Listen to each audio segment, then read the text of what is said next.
I want to thank our witnesses for being here. In fact, despite what you think you're looking at, there's a huge interest in the success of Washington, D.C. And what you have members of Congress here doing is questioning your idea of success and the things which you initiate, the things which you do, then turns into an action that is called result or what happened. And that is what we're attempting to do. My parents lived here. My father served as the 4th director of the Federal Bureau of Investigation. That's known as the FBI. And my parents lived in Washington, D.C. full-time from 1987 forward until their death several years ago. And I always felt like that they were entitled to being in a safe place and doing safe things. But I likewise feel like that members of Congress, people who visit Washington, D.C., should be aware of that this is not home. It's a different place for them, and they needed to take that into account. But we are intentionally interested in success. And so I think the argument that's taking place that is misunderstood by our Democratic colleagues and perhaps by you is we're trying to figure out what you consider to be success. And success many times comes from policy. And policy leads to some conclusion, whether it's in our state and whether we lead the nation in uninsured people. No doubt we're right next to Mexico, and the law does not allow non-citizens some of the provisions that they're talking about. So, you know, there are reasons behind things, results, actions, numbers. Mr. Lee, I note that you came on board in June of 2022. Thank you for doing this. Thank you. The D.C. A study that was done on all 50 states and Washington, D.C., a 2022 study by drug use by state compared all 50 states, the District of Columbia, and found that D.C. ranked dead last in drug abuse and addiction. Okay, we can handle that. We're hoping that you'll go back and say, is this what we aim for?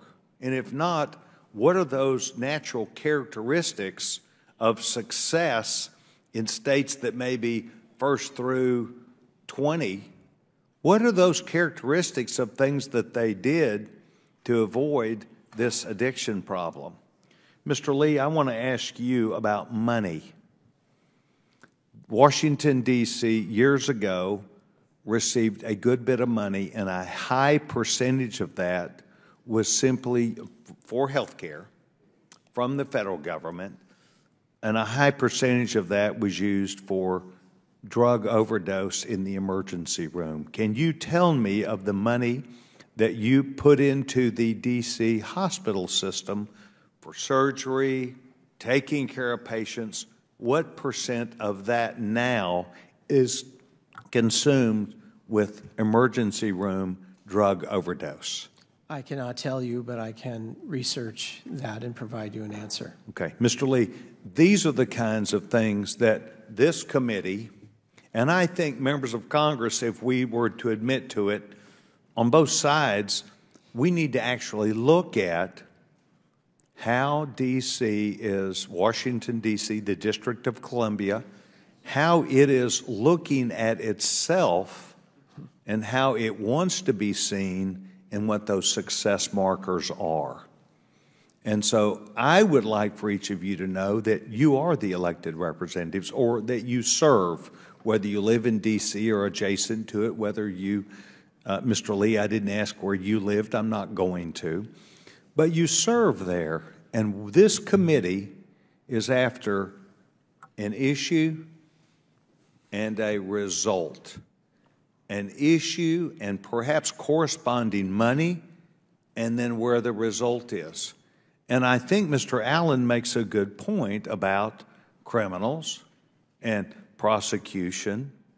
And so I would like for Mr. Allen to know we will be writing the U.S. Attorney.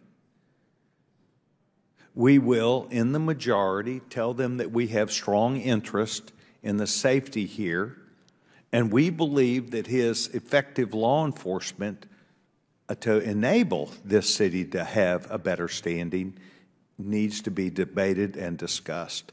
And I want to help bring each of you back to what I consider to be a civil success model, to where we can then say, okay, a little bit of crime's okay, but at some point we recognize that we have thrown in the towel, and the criminals are better able to operate in our city than a safe citizen. So, thank you. I appreciate you being here. Mr. Lee, I'm going to write you a letter. You get it ahead of time, but that's what we're doing. Thank you very much. Mr. Chairman, thank you very much for including me in today's hearing. And to the ranking member, as we always try and work together, thank you very much. Gentlemen, Yield back my time.